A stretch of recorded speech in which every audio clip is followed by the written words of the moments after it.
You were born in a house that could not keep the rain out, and you learned very early that comfort was a luxury meant for other people. At night, you pulled a thin, wet blanket over your small body and listened to water drip beside you, pretending it didn't matter. You watched other children walk to school in clean clothes while you stood barefoot in the dust, wondering why life had chosen you for this place. Every morning you saw your mother wake up tired and go to sleep even more tired, yet she still smiled only for you. She broke her food in half, pushed the bigger piece toward you, and told you she wasn't hungry, and you believed her because you wanted to. You learned to love in small sacrifices. In the corner of the room, you watched your father sit with a bottle in his hand, his eyes empty and his voice sharp, and you learned to measure your nights by his mood. On quiet nights, you slept peacefully. On loud nights, you held your breath in the dark and learned how loud fear could be. You learned what being poor meant long before you learned how to dream. You wore the same torn clothes for years, stitching them back together whenever they ripped, pretending they were still new. You went to sleep many nights with your stomach hurting, telling yourself that hunger was normal. You learned to drink water slowly so it would feel like food. You watched other children throw away leftovers that could have fed you for days, and you looked away so no one would see the anger and shame in your eyes. Sometimes you pretended not to hear your stomach growl when your mother skipped meals for you. Sometimes you pretended not to notice when the landlord shouted outside your door because the rent was late again. You learned to smile with empty pockets, to walk with broken shoes, and to survive with almost nothing. You slowly began to understand what the bottles meant. At first, you thought they were just another part of your house, sitting in corners like broken furniture, empty and forgotten. Then you noticed how your father changed every time he touched one. His voice grew louder, his steps became heavier, his eyes stopped recognizing you. Some evenings you watched him stumble through the door, smelling of alcohol and anger, throwing whatever he found in his way. You learned to read his mood before he spoke, to hide when his footsteps sounded wrong. And every time he lost control, you watched your mother step in front of you without hesitation, taking his words, his shouting, and sometimes his hands, just so you wouldn't have to. You saw her clean broken plates with shaking fingers, wipe her tears before you could notice, and whisper to you that everything would be fine, even when you knew it wasn't. You still remember the night when your childhood ended. The rain was louder than usual, hitting the roof like it was warning you that something bad was coming. You sat in the corner, holding your knees, trying to stay invisible while your father stumbled inside with another bottle in his hand and anger in his breath. His words were slurred, but his shouting was clear. You didn't understand what started the fight. You only knew that it grew faster than you could follow. Your mother stood between you and him, her voice shaking as she begged him to calm down, as she begged him to think about you. You watched her hands tremble as she reached for him, trying to stop him, trying to save what little peace was left. Then he pushed her. Not hard, not at first, just enough. She slipped. Her head hit the floor. The sound was soft, too soft, and suddenly, everything went quiet. You ran to her side, shaking her, calling her, begging her to wake up, but she didn't move. Her eyes stared past you. And in that silence, you realized that nothing in your life would ever be the same again. You waited for your father to panic, to cry, to hold your mother and beg her to wake up, but he didn't. He stood there for a long moment, staring at her body like she was a broken object he didn't know how to fix. Then he looked at you, not with regret, but with fear for himself.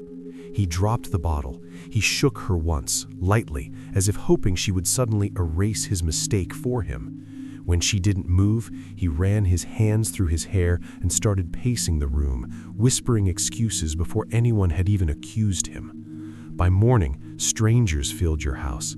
Police officers asked questions you didn't understand. Your father cried on command, told them she had slipped on the wet floor, told them it was an accident, told them he loved her. You stood in the corner holding your mother's cold hand, listening to lies turn into truth. They carried her away on a stretcher, covered in white, and no one asked what you had seen. No one asked what you knew. And just like that, the only person who ever protected you was gone. After your mother was gone, the house stopped feeling like a home. It became a place where you only existed, not where you were cared for. Your father stopped pretending. He drank more, slept younger, spoke less. Some days he forgot to buy food. Some days he forgot you were there at all. You learned to survive on scraps, on leftovers from neighbors, on whatever you could find. You washed your own clothes in dirty water, cleaned the room by yourself, and learned how to be invisible so you wouldn't become a problem. At night, you lay awake listening to him cough and curse in his sleep, wondering how someone could lose everything and still refuse to change. You stopped expecting comfort. You stopped expecting kindness. You started learning how to live without either. When the money finally ran out, your father stopped pretending that you mattered at all. He no longer searched for work. He no longer cared about rent. All he cared about was the next bottle. You watched him stare at empty pockets and broken cupboards with the same anger he once saved for your mother. Then, one evening, he made a decision without ever telling you. That night, strange men came to your house. Their voices were low. Their laughter was ugly. You sat quietly in the corner, thinking they were just visitors, until you saw your father counting money with shaking hands and desperate eyes. He didn't look at you, not once. When one of the men grabbed your arm, you froze, waiting for him to stop it, waiting for him to say something, waiting for him to remember that you were his child. He never did. He took the cash, he took the bottle they offered him, and he watched as they dragged you out of the only home you had ever known. For the first time since they took you, you stopped feeling numb and started feeling desperate. They locked you in the back of a dirty truck, surrounded by rusting metal and the smell of sweat and fear, and told you not to move. Every bump on the road made your body ache, but your mind was louder than the pain. It kept whispering that this was your only chance. When the truck slowed down near an empty road, you noticed a loose latch on the door. Your hands shook as you pushed it open, praying they wouldn't hear it. The moment it cracked, you jumped. You ran barefoot into the darkness, your lungs burning, your heart screaming, your eyes filled with tears you refused to let fall. For a few seconds, you felt free. Then, heavy footsteps followed. Strong hands grabbed your collar. You were thrown to the ground, beaten until you stopped resisting, and dragged back like stolen property. That night, you learned that trying to escape only made the chains tighter. After they caught you, they stopped treating you like a person at all. You were no longer spoken to. You were transported in silence, blindfolded, pushed from one vehicle to another until you lost all sense of time and direction. When the blindfold was finally removed, you found yourself inside an abandoned building surrounded by tall walls and locked gates. The air smelled of oil, sweat, and fear. Other children stood there too, some younger than you, some already broken, all silent. No one asked for your name. No one cared where you came from. A man with a scarred face looked at you like merchandise and wrote a number on your wrist with a marker. That number became your identity. From that moment on, you were not a son, not a student, not a child. You were an investment.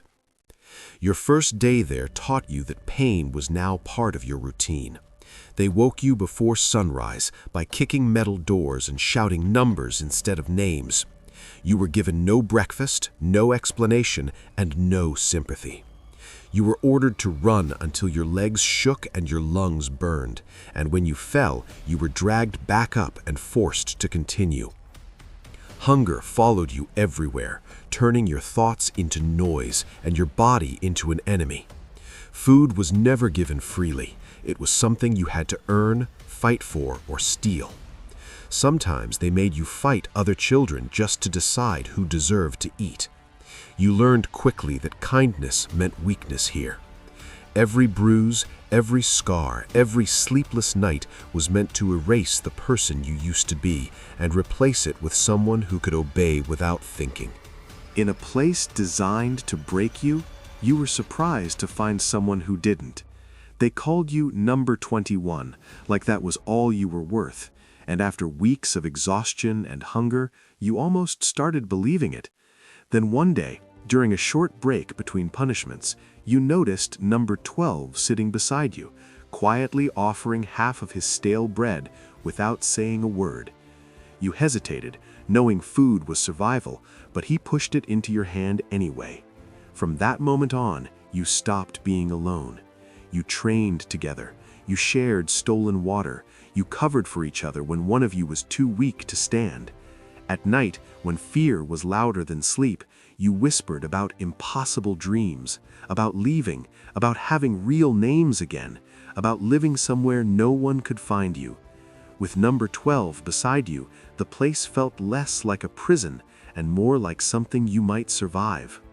Over time, you and number 12 learned that surviving alone was almost impossible, but surviving together gave you a chance. During combat drills, when instructors threw you into dark rooms and ordered you to fight blindfolded, you learned to move by listening to each other's breathing. When they made you run obstacle courses filled with wires and traps, number 12 went first to trigger the dangers while you memorized the safe path. When they locked you in freezing water tanks to test endurance, you held on to each other so neither of you would sink. In simulated missions where failure meant beatings, you became each other's shield, one distracting the guards while the other slipped past, one taking hits so the other could finish the objective. Slowly, instructors stopped calling you weak. They started watching you closely. You weren't just surviving anymore, you were winning. Not everyone liked seeing you and number 12 succeed. Some trainees believed survival meant stepping on others, and one of them made you his target. He was bigger, older, and crueler, and he enjoyed proving it. One afternoon, during a sparring drill, he deliberately struck number 12 in the face with full force, far beyond what was allowed. You heard the crack before you saw the blood. Something inside you snapped. You didn't wait for instructions. You rushed forward and hit him back, harder than you ever had before. Number 12 joined you without hesitation. Together, you forgot the rules. You forgot where you were. You only remembered that he had hurt your brother. You punched and kicked until he collapsed, until his face was unrecognizable, until the ground beneath him turned dark with blood. Trainers dragged you away while alarms screamed through the facility. Other trainees watched in silence. That day, you learned that loyalty was dangerous here. By nightfall, you and number 12 were separated, sent to different wings, forbidden from ever speaking again. A week after they separated you, they called your number again. You were taken to a large concrete room surrounded by armed guards and cold lights, a place where only one person ever walked out. Your hands were wrapped. A knife was placed on the floor between you and another trainee. When the gates opened, you froze. Standing across from you was number 12, thinner, bruised, eyes still searching for yours. For a moment, neither of you moved. You both understood what this meant. Only one of you was leaving. He whispered your number under his breath like it was your real name. You shook your head, telling him no without words. But the guards were already counting down. When the signal came, you moved automatically, driven by fear, not hatred. Every strike felt like betrayal. Every block felt like a goodbye. You tried to hold back. He didn't. He knew hesitation meant death. Blood mixed with tears. Your hands shook as you finally knocked him to the ground. He grabbed your wrist, looked at you one last time and smiled weakly, as if telling you it was okay. Then he let go, and you walked out alone, carrying the weight of surviving someone you loved. After that fight, something inside you went silent. You stopped dreaming. You stopped whispering to yourself at night. You stopped remembering what life was supposed to feel like. The trainers noticed the change immediately. You followed orders without hesitation. You didn't complain. You didn't flinch. Pain became background noise. Hunger became routine. Loneliness became normal. Where other trainees broke down, you kept going. Where others hesitated, you moved. They stopped calling you by your number when they talked among themselves.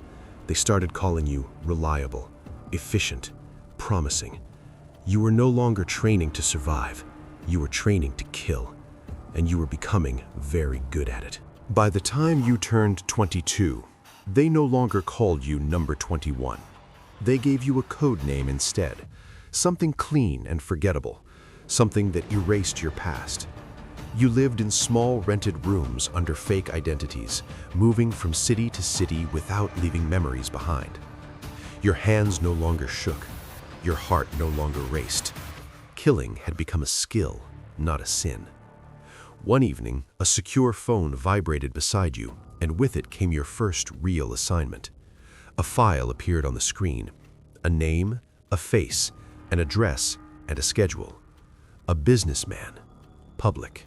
Respected. Protected. The message was simple. Eliminate. No witnesses, no mistakes. You studied the details without emotion, memorized every movement of his life, and closed the file. This was what they had built you for, and tonight you would prove that their investment had paid off. You never rushed a mission. That was the first rule they burned into your mind. For 3 days, you became a shadow in the man's life without him ever noticing. You sat in cafes across the street from his office, pretending to scroll through your phone while memorizing his habits. You walked past his apartment every evening, counting cameras, guards, blind spots, and escape routes. You learned which elevator he trusted, which restaurant he visited on Fridays, which road he avoided when traffic was heavy. At night, you replayed everything in your head until every movement felt predictable. You cleaned your weapon again and again, not because it was dirty, but because repetition kept your thoughts silent. By the time you were ready, the mission was already finished in your mind. All that was left was execution. The night of the mission arrived without ceremony. No countdown, no warning. Just another dark evening in a city that didn't know it was about to lose someone. You waited across the street from his apartment, blending into the crowd, invisible in plain sight. When his lights turned off at exactly 11:17 p.m., you moved. You slipped through the service entrance, avoided the cameras you had memorized, and climbed the stairs without making a sound. Outside his door, you paused, not from fear, but from habit. Then you knocked. When he opened it halfway, still wearing his expensive suit, you saw confusion in his eyes for half a second. That was all he got. One suppressed shot, one step forward, one hand to catch his falling body before it hit the floor. No screaming, no struggle, no witnesses. You cleaned the scene, erased your presence, and walked back into the night as if nothing had happened. Somewhere behind you, a family would wake up to loss. You didn't think about that. You weren't trained to. After that night, the missions never stopped, and neither did you. You eliminated a corrupt politician in his private hotel room before sunrise. You took down a drug lord during a crowded festival without anyone realizing what had happened. You silenced a traitor inside his own guarded mansion while his security watched helplessly from outside. You ended an arms dealer on a moving train, vanished from a prison convoy, and disappeared from a war zone with your target's blood still warm on your hands. Each job was cleaner than the last, each escape more impossible. In the underworld, people stopped using your code name. They started using it like a warning, a whisper, a rumor, a shadow that meant death was already too close. By in your late 20s, you weren't just an assassin anymore. You were a legend in the dark world. No mission ever followed you the way your past did. No matter how many targets you erased, one face never left your mind. Your father's. The man who destroyed your family and sold your life for a bottle. Slowly, in secret, you began searching for him, using contacts, bribes, and shadows instead of orders. It took months, but you finally found him in a forgotten slum, living in a broken room that smelled of alcohol and regret. He was thinner, older, weaker, nothing like the monster you remembered. When you stood in front of him, He didn't recognize you at first. Then his eyes widened with fear. He tried to speak. You didn't let him. You reminded him of your mother, of that night, of the money he took, of the child he gave away. He cried, he begged, he promised he was sorry, but apologies couldn't bring her back. One quiet shot ended everything. As his body fell, you expected relief, victory, peace. Instead, you felt nothing. Revenge didn't heal you. It only confirmed what you had already become. After that night, something changed inside you, and for the first time, it wasn't because of pain. You had taken your revenge. You had silenced the man who destroyed your childhood. You had closed the oldest wound in your life. And yet, when it was over, you felt emptier than ever. The missions that once gave you purpose now felt repetitive and meaningless. Each target looked the same. Each job ended the same. Blood no longer made you feel powerful. It only reminded you of everything you had lost. You started refusing assignments, delaying responses, disappearing for days without explanation. In quiet hotel rooms, you stared at the ceiling and wondered what your life could have been if your mother were still alive. For the first time since you were a child, you wanted something simple. A place where no one knew your name, no one gave you orders, and no one died because of you. You didn't want to be a legend anymore. You wanted to be human. With more money than you could ever spend and nothing left that you truly wanted, you disappeared. You erased your records, burned your contacts, and walked away from the world that had owned you for years. Under a new name, you moved to a quiet third-world country where no one asked questions and everyone minded their own business. You rented a small room near a busy street, learned the local language, and found simple work that paid little but asked nothing in return. For the first time in your life, your days were predictable. You woke up early. You worked honestly. You ate warm food without earning it through pain. At night, you sat by your window listening to distant traffic instead of gunshots. Nobody knew who you were. Nobody feared you. And slowly, carefully, you began to believe that this ordinary life might be enough. In that quiet life you were trying to build, you met her when you weren't even looking. She worked at a small shop near your rented room, always greeting customers with a tired smile and kind eyes. At first, you only exchanged polite words, then short conversations, then long walks after work. She never asked about your past, and you never offered it. With her, you learned how to laugh without forcing it, how to enjoy simple moments like shared street food and slow evening sunsets. You planned small dates, cheap movies, riverside walks, late-night tea, and treated them like missions you were determined not to fail. For the first time, you looked forward to tomorrow not because of survival, but because she would be there. Slowly, carefully, without realizing it, you fell in love, and for once in your life, it didn't hurt.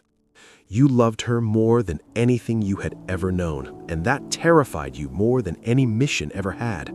She wasn't just someone you cared about. She was your reason to wake up, your reason to stay honest, your reason to stay alive. With her, you learned what it meant to belong somewhere. One evening, as you sat together watching lanterns rise into the night sky, you finally told her you wanted forever.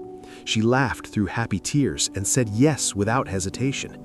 From that moment on, everything became about building a future instead of running from a past.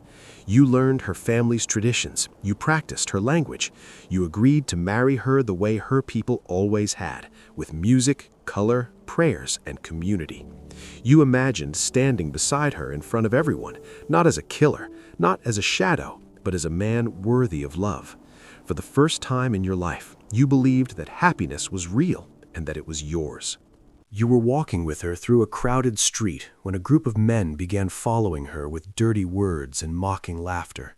They blocked her path, stared too long, stood too close. You saw fear in her eyes and rage rise inside your chest like fire. Every instinct told you to break their bones right there. But you didn't. You held her hand tighter, pulled her away, and kept walking like nothing had happened. You smiled for her. You told her it was okay. That night, when she was asleep beside you, you stared at the ceiling and listened to your heartbeat turn violent. You put on a dark hoodie, covered your face, and walked back into the shadows you thought you had escaped. Their hideout was a half-abandoned building near the market. You slipped inside like a ghost. They never saw you coming. By the time you left, walls were stained with blood, bones were broken, and every man inside understood what happens when they touch what belongs to you. You went home before sunrise, washed the violence from your hands, and crawled back into bed like nothing had happened. The next morning, the city woke up to rumors and sirens, but you chose not to listen.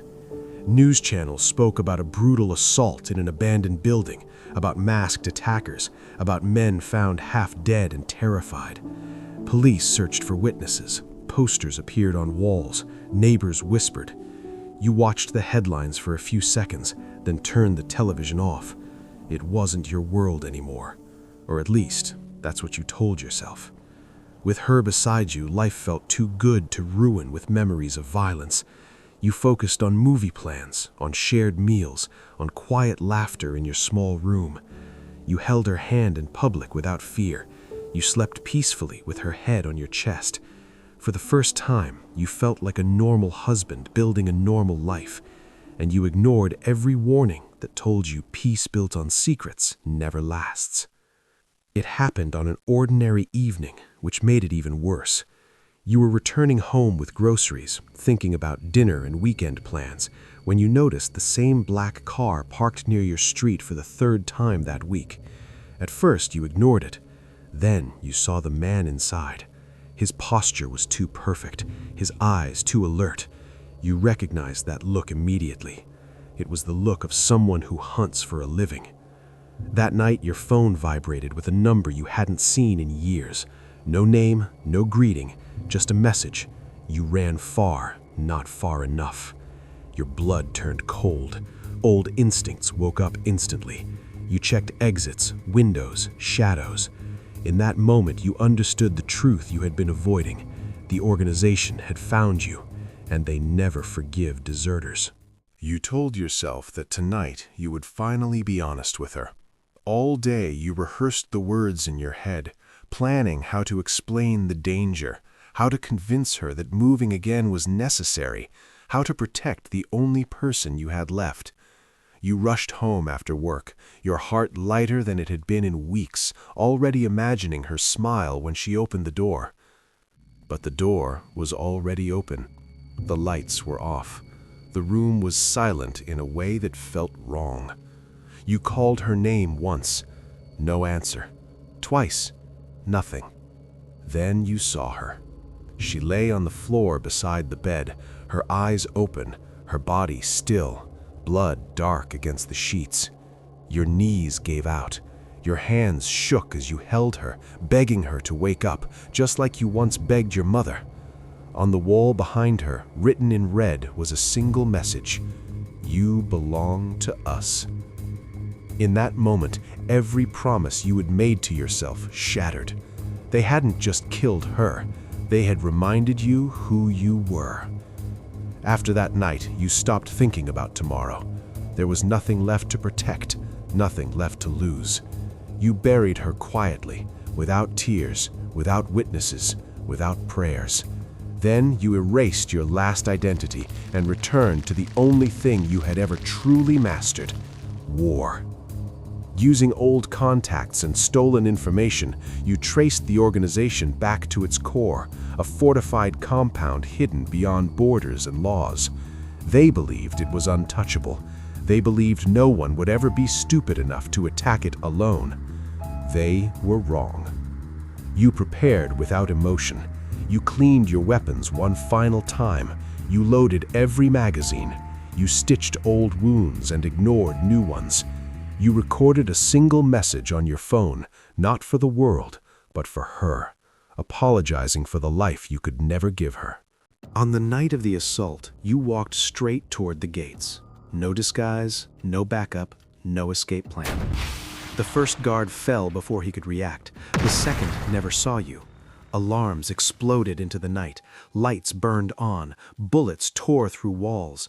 You moved like memory itself, clearing rooms, planting charges, leaving nothing alive behind you. Every hallway reminded you of training. Every scream reminded you of number 12. Every shot reminded her of her. They tried to stop you. They failed. By the time you reached the central control room, your body was breaking. Blood soaked your clothes, your vision blurred, but the leaders were there, hiding behind glass and security. You smiled for the first time in years. You triggered the explosives. As the building shook and fire swallowed everything, you closed your eyes and thought of the only two people who ever loved you: your mother, your wife. And for the first time since childhood, you felt free.